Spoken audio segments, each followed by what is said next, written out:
Close everybody out.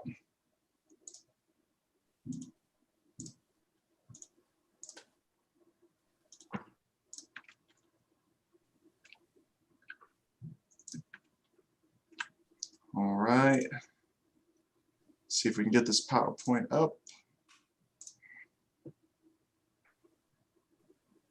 Should be able to see my screen now. Yep. Death of a Nation, Part 2. Yep. Yep. Let's see. There we go. All right. 2 Kings 14 is the text for today. That's actually only part of the text. The other part of the text is 2 Chronicles chapter 25. You're going to start seeing that you need to go to the Chronicles to start getting details and things that coincide well with this. Most people probably go their whole Christian life and never read the Chronicles. I think probably just because of the name. I don't think the name Chronicles really makes you want to read it. I don't know about anybody else, but I don't know, that name just doesn't draw me in. By the way, it's not a biblical name. That's what we call it. That's the name we gave to it. So we could have given it a better name, but that's the name we gave it. So, all right, let's get some background on this text, 2 Kings chapter 14. Number 1, after King Joash, the son of Athaliah, dies, his son Amaziah takes his place on the throne.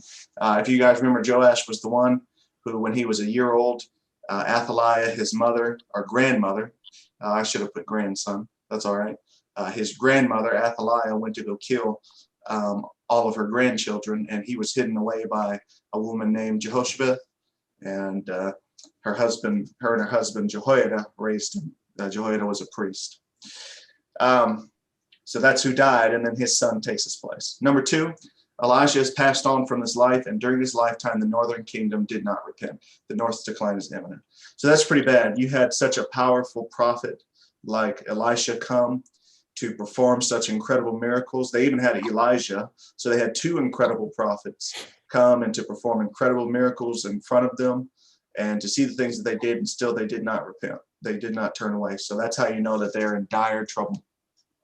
Number 3, the northern kingdom has influenced the southern kingdom greatly because of the marriage alliance of Jehoram, the son of Jehoshaphat, and Athaliah, the daughter of Ahab and Jezebel. The southern kingdom is falling slowly in the same direction of the north. So you're going to see that the north is going to go under in 2 Kings 17, but you'll see later that the south also does the same thing. So, number 4, this chapter focuses on the southern kingdom of Judah. So that's where we're focusing. We're not focusing as much on the north. I mean, the north is in this text, but it's not the main focus of this text. Main focus is the southern kingdom where Jerusalem is. Just to show you where we are on the chart, here's where everything went bad right here, this area. Then you had Ahaziah, then you had Joash, which is the one that Athaliah tried to kill. And then now we're at his son Amaziah. We're right here. Then the king in the north is right here. Joash, excuse me. He was in the previous chapter. Joash is the king in the north at the time. So that's kind of where we are on the timeline here. 3 sections in this chapter. Number 1, or at least in the section I'm going to go over, we're actually not going to do the whole chapter. Number 1, Amaziah starts well. So he's a good king. He starts well. Number 2, Amaziah falls hard. Then he's going to turn into a bad king, as many of the kings do. And number 3, he's going to pay the consequences for his actions. So, all right, 2 Kings 14, verse 1. In the 2nd year of Joash, the son of, Jehoahaz is what it should say. In the 2nd year of Joash, son of Jehoahaz, king of Israel, Amaziah, the son of Joash, king of Judah, began to reign. You guys ever get confused when you read those? Yeah. You ever have to go back and reread that again and say, who's the son of who? Hold on, who are we talking about here? Yeah, it's pretty confusing.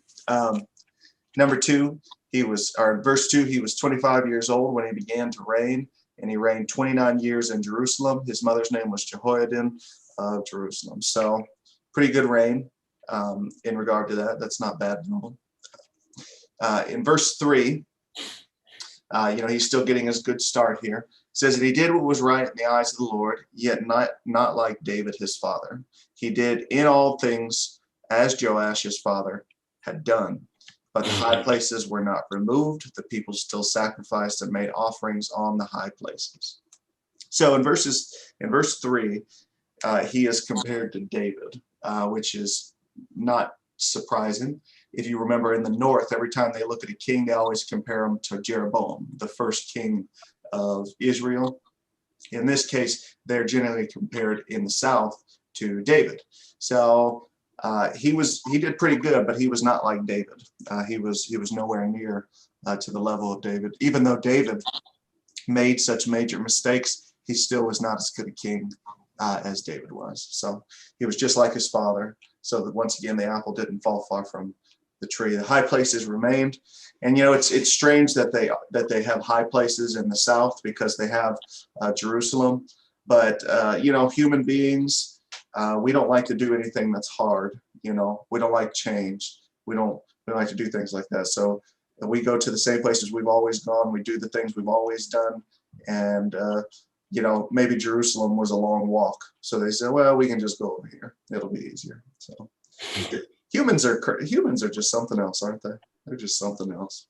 How would you relate these events to what we're going through for this past year or so? I would say that it's a reminder to me that there's a lot of dysfunction in the political structure of Israel. I would say that's the same problem we face today. It doesn't really matter as much. Well, no. I'd say it doesn't matter, but I would say that even if we were to get a really, really good president, no matter how good they were, there's so much dysfunction that it would be hard for any good president to really do a good job. So it's going to take, you have all these kings who are all right. Amaziah, he's all right. He's an all right king. There's a lot worse kings, but it's going to take one of these kings who's more than all right to really try to turn things around. But they're so deep into it now, it's hard to turn it around. So that's the question I kind of have, Hubert, is are we kind of there now? Are we so deep into things that it's going to be we're beyond the point of turning it around? Or is it going to be really, really hard to turn it around? You know what I mean? I think it's going to be hard to turn it around. Yeah. I think if by, say, July the 1st, there's no more virus anywhere, people going right back to what they did before. Drinking, gambling, all this kind of stuff, anything immoral. They think, well, they got through this, I can go right back to what I was doing. Well, Hubert, I don't think any of those things stopped. I feel fairly certain those things have continued. But even through this, yeah, I agree that it has. But do you kind of feel like maybe this is God trying to show us what He's got, what He can do? I think it would be a bad thing not to assume that God is not doing something with all of this. As to what He's doing, that might be a question there.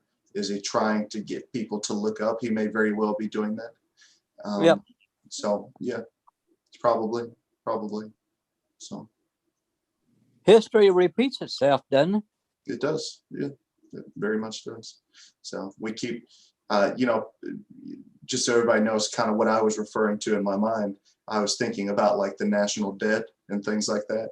The national debt keeps going up. The further we dig ourselves into a hole, things like that, the harder it is to dig ourselves out of it. So that's kind of what I was kind of had in mind when I was speaking there.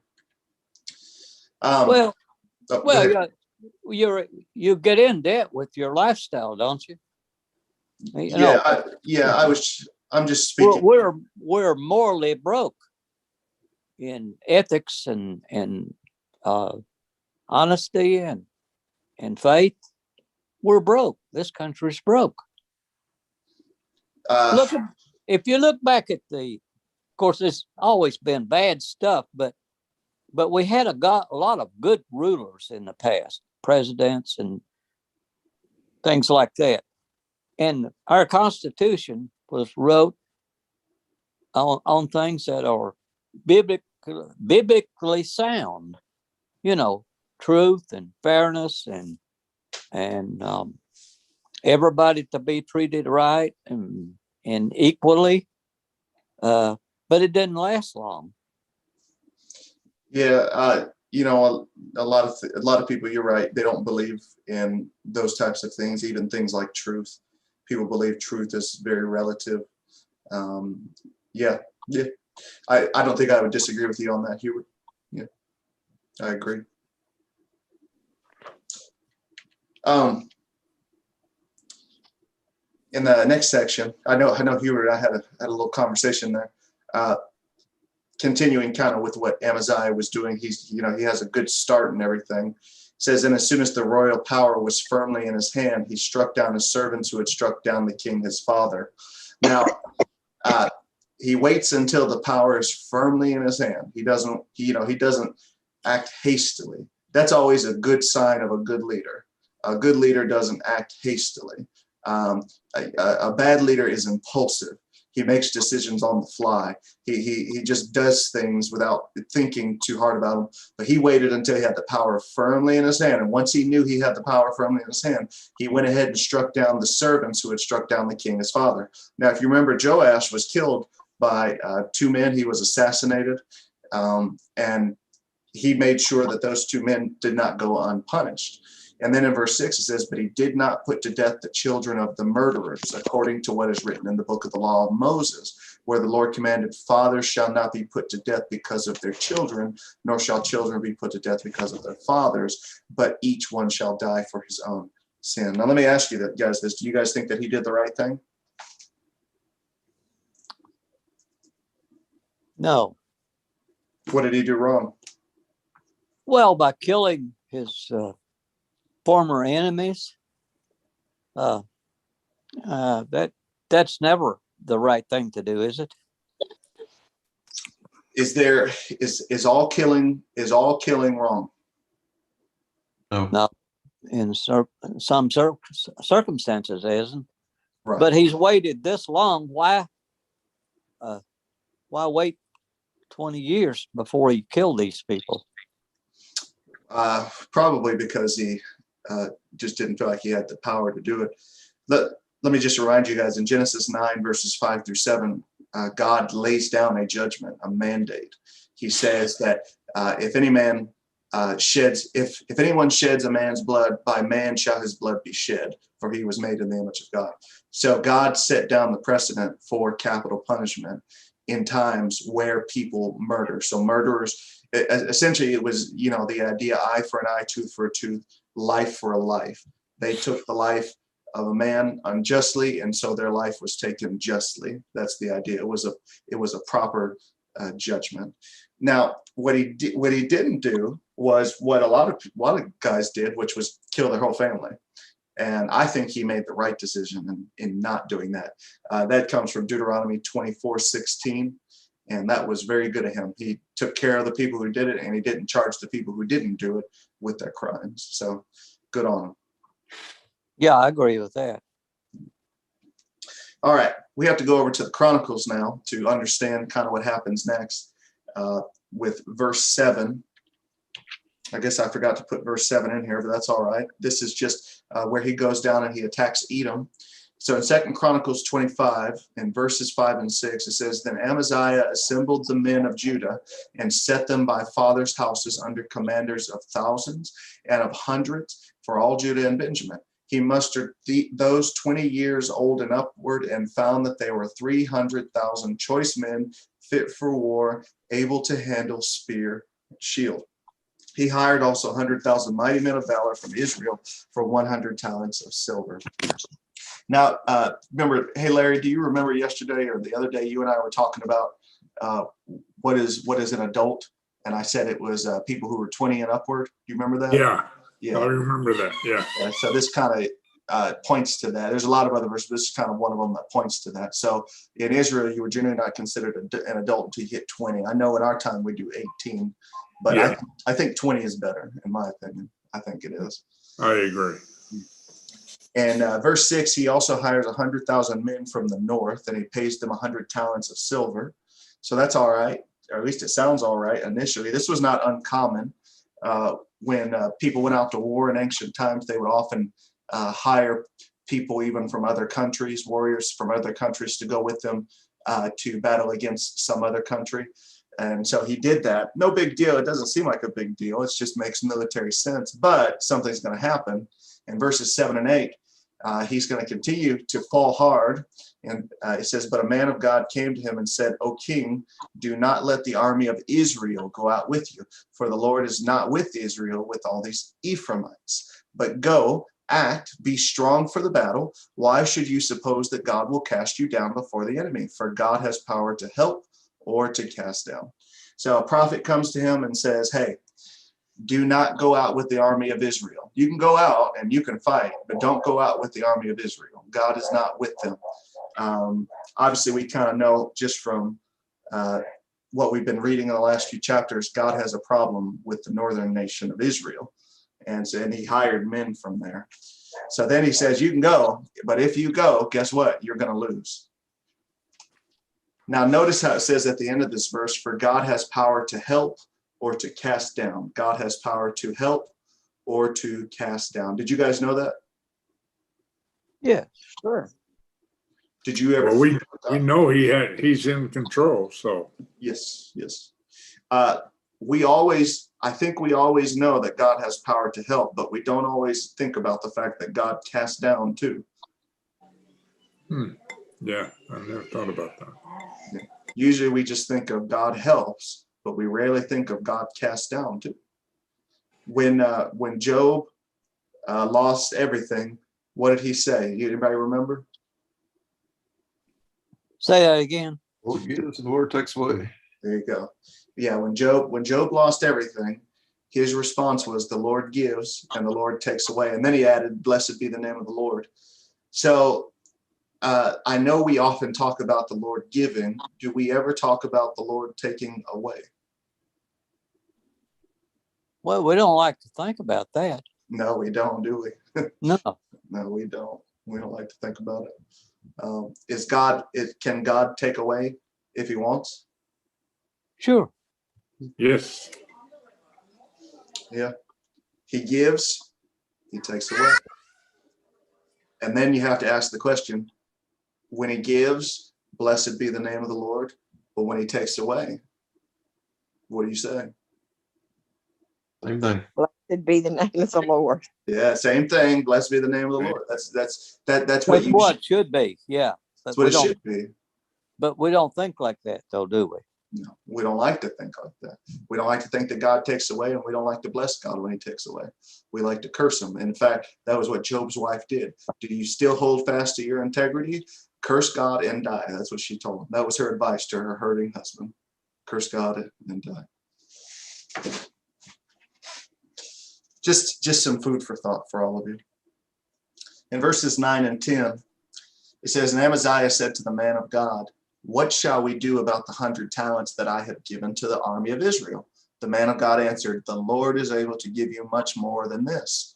Then Amaziah discharged the army that had come to him from Ephraim to go home again, and they became very angry with Judah and returned home in fierce anger. All right, I got another question for you. This chapter was just full of a lot of good questions.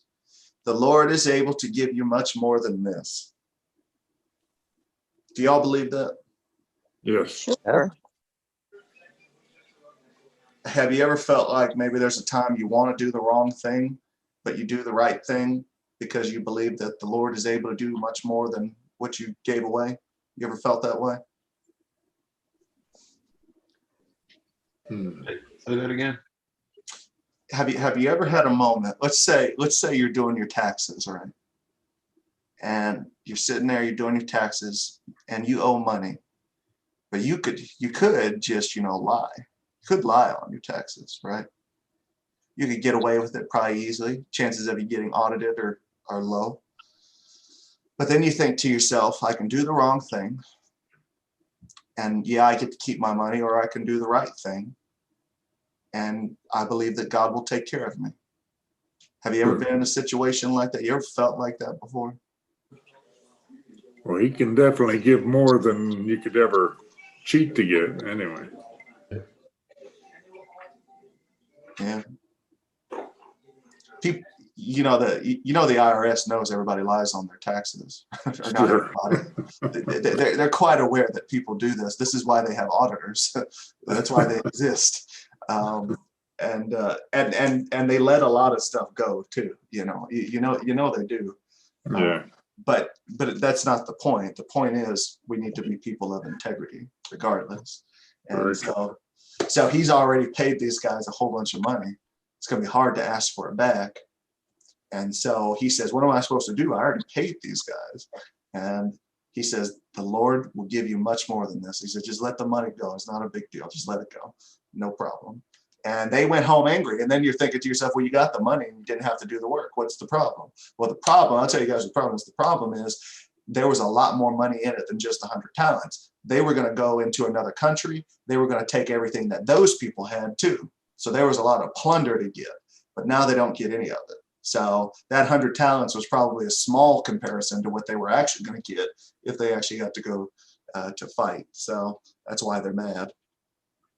In verses 11 and 12, it says, but Amaziah took courage and led out his people and went to the valley of Salt and struck down 10,000 men of Seir, which is Edom, which is in Edom. The men of Judah captured another 10,000 alive, took them to the top of a rock and threw them down from the top of the rock, and they were all dashed to pieces. Why? Why do that? I don't know. I kind of wonder about that sometimes. You guys have probably read Obadiah before, the book of Obadiah. In Obadiah, God says,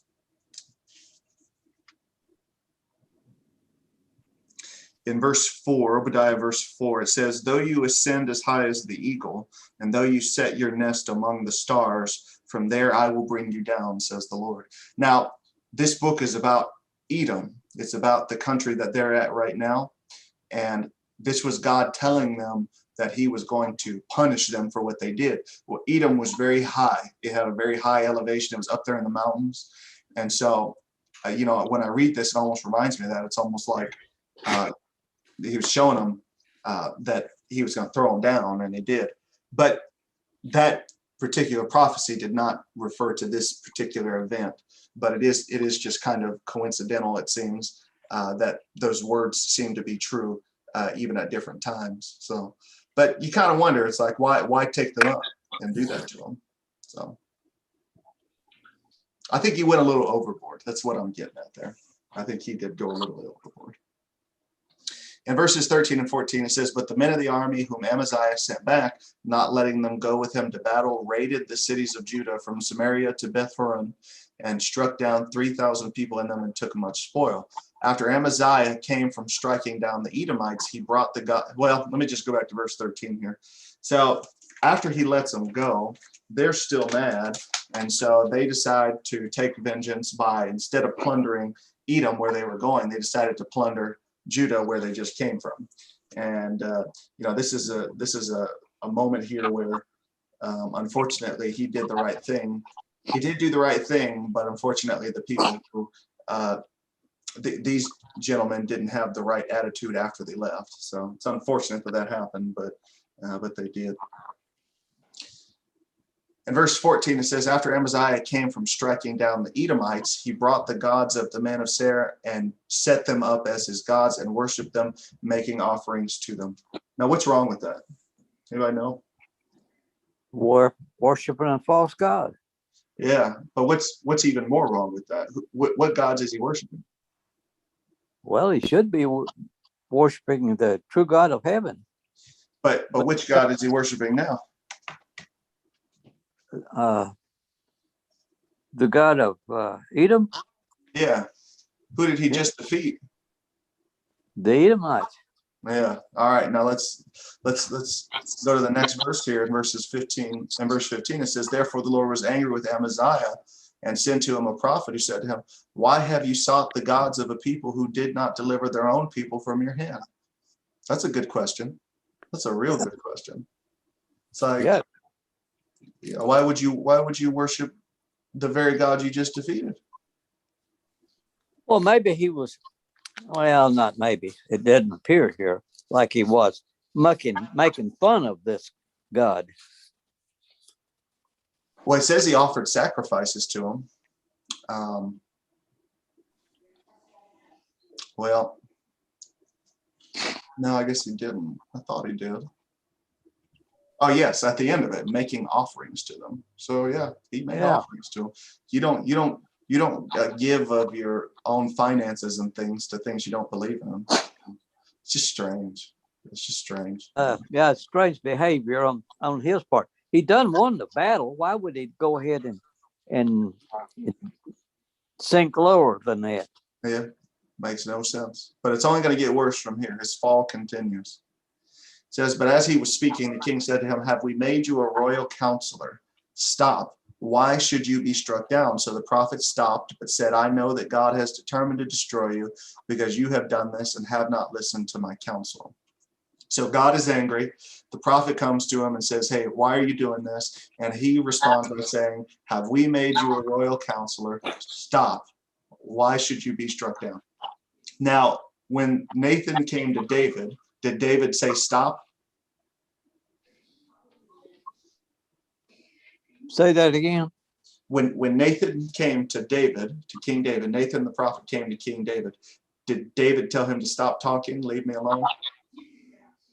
About his sin? No. No, he didn't. He didn't say stop, leave me alone. The reason why he didn't say stop, leave me alone is because he was a man, at least at this point, of some kind of integrity. And he said, when Nathan said, you're the man, he said, I am. I am the man. I'm the one who did wrong. I shouldn't have done this thing. That's what the response should have been. This king, Amaziah, did not respond that way. What if I got up and preached on Sunday morning and I was preaching and somebody stood up and said, stop. I don't like what you're saying. Wouldn't that be kind of an event? A little bit. Mm-hmm.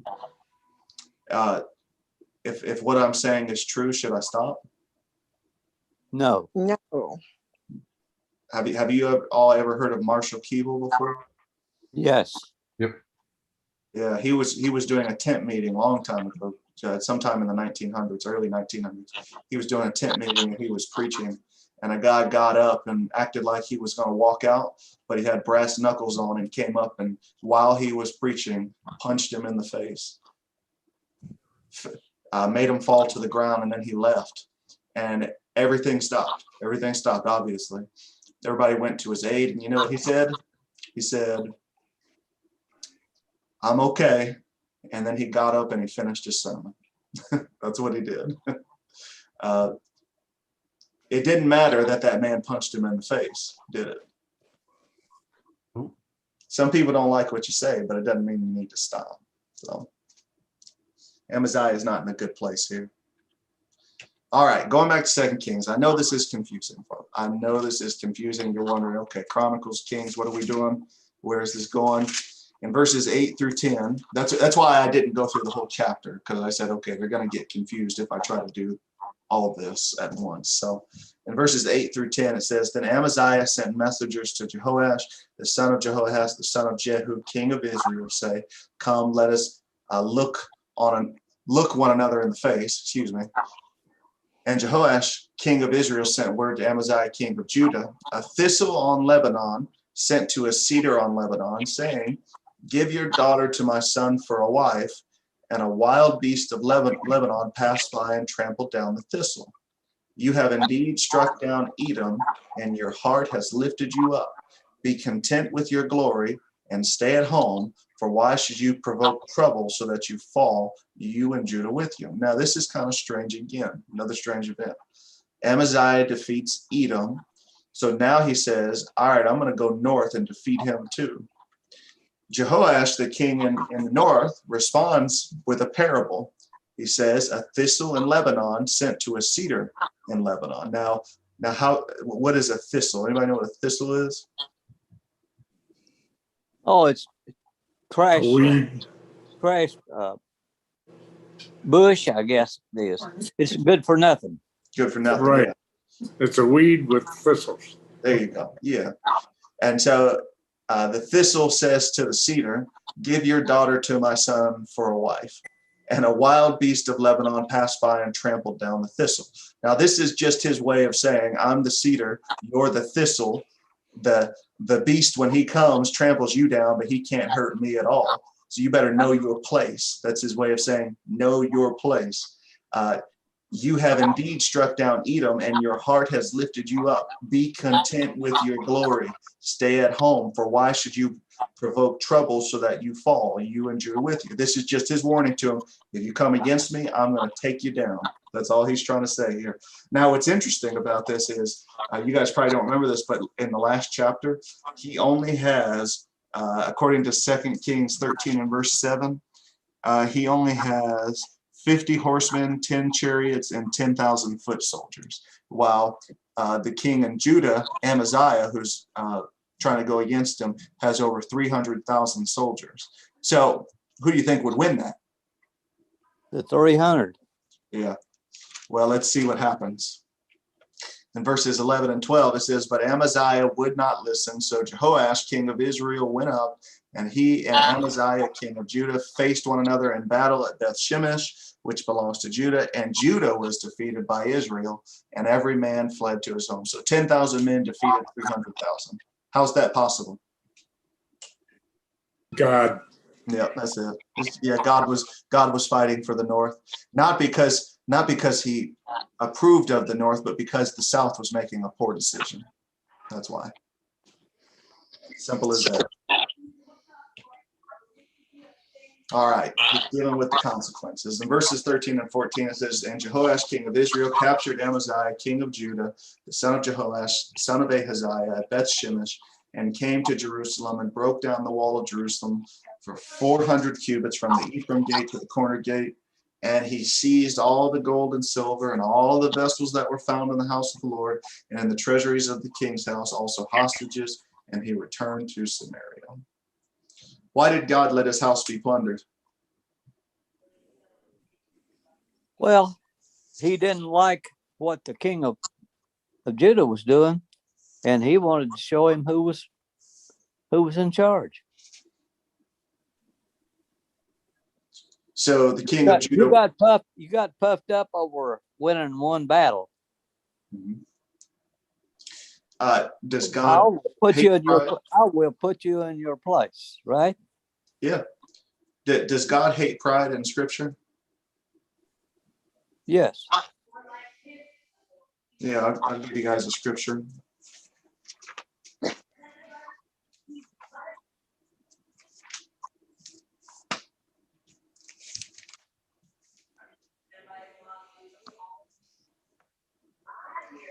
In James chapter 4 and verse. James chapter 4 and verse. Uh-oh, lost my verse here.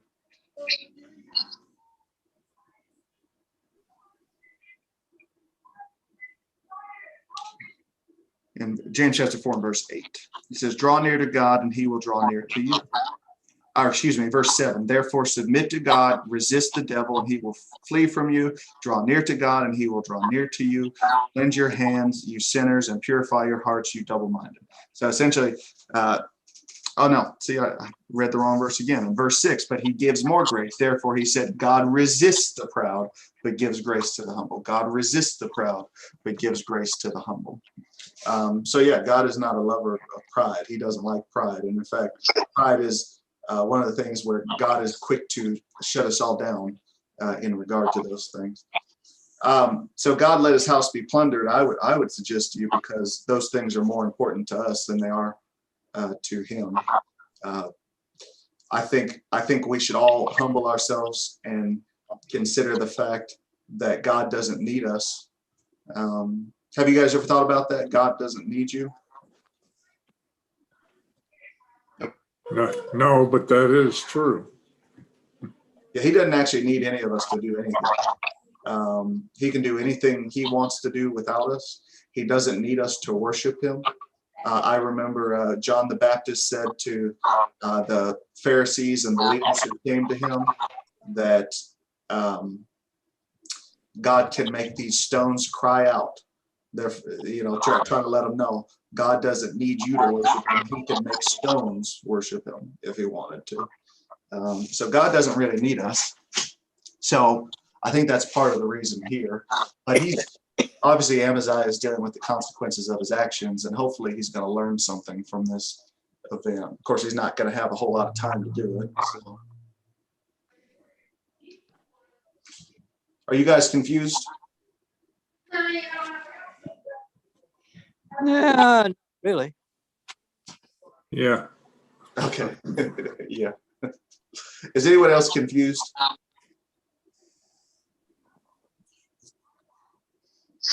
The reason I ask is because, I realize, people always say that Revelation is the hardest book in the Bible. I hadn't thought about it, but this is probably the hardest book in the Bible. Revelation is not as hard as this book. This book is actually quite a bit harder. So let me give you all some hope here. If you're confused, it only gets easier from here. Okay, it'll only get easier from this moment on. If that kind of helps you out a little bit, because we are doing some pretty tough reading here in regard to that. So hopefully, for those of you who are trying to read before class, I hope I'm shedding some light to help you guys understand. But I don't know. Am I helping out or? Yes. It's a whole lot better after you go over it. Okay, good. That's, and if I'm helping you out just a little bit, then that's good enough for me. So good. All right. Any questions? Well, again, not a question, but a thought here about pride. The king of Judah, he got puffed up Mhm. that he did all this. Well, the Lord showed him different. Mhm. Without me, you ain't nothing. Mhm. Very true. You didn't win no victory. Mhm. You won, you might have captured the country, but it wasn't you that done it. So pride, getting the big head is a dangerous thing, right? Mhm. Proverbs 16:18, pride goeth before destruction. Yep. Always. In fact, Doug, that reminds me of a conversation you and I have had. Let me let y'all in on a little secret about your preacher. In fact, let me take us off on YouTube. It's nothing bad or anything.